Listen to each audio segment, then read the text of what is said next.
চট্টগ্রামের ইঞ্জিনিয়ার ইনস্টিটিউটে গণভোটের রায় জনগণের সার্বভৌম অভিপ্রায়ের বহিঃপ্রকাশ শীর্ষক সেমিনার। যোগ দেন 11 দলীয় জোটের শীর্ষ নেতারা। মৃত্যুর কোলে ঠেলে দিয়েছিল সেই কথাটি তারা ভুলে গিয়েছেন। যেখানে উঠে আসে সমসাময়িক রাজনৈতিক পরিস্থিতি ও সাংবিধানিক সংস্কারের নানা দিক।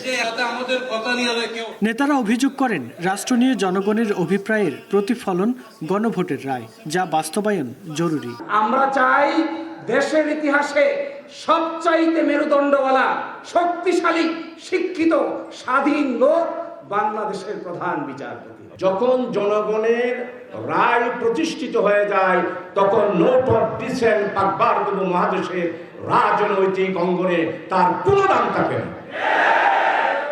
বিএনপির কড়া সমালোচনা করে বক্তারা বলেন, জাতীয় সংসদকে অন্তহীন প্রতারণার কারখানায় পরিণত করা হয়েছে। আপনি গণভোটে হ্যাঁর পক্ষে ভোট দিতে বলেছেন, আপনি গণভোটে হ্যাঁ দিয়েছেন, তো আমরা বিশ্বাস করতে চাই যে আপনি গণভোটে হ্যাঁ দিয়েছেন, কিন্তু এখন তাহলে কেন এই গণভোট বাস্তবায়ন করছেন না? গণভোটের রায় এটি আপনাকে বাস্তবায়ন করতে হবে।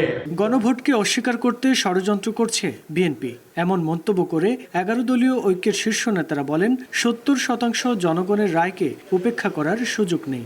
সমালোচনা হবে গঠনমূলক, সমালোচনা কখনো ধ্বংসাত্মক হবে না, সমালোচনা কখনো কাকেও অপমান করার জন্য হবে না।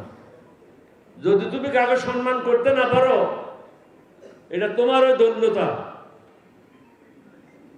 কিন্তু তুমি এটা প্রকাশ করে সমগ্র জাতিকে পৃথিবীর কাছে লজ্জিত করছো।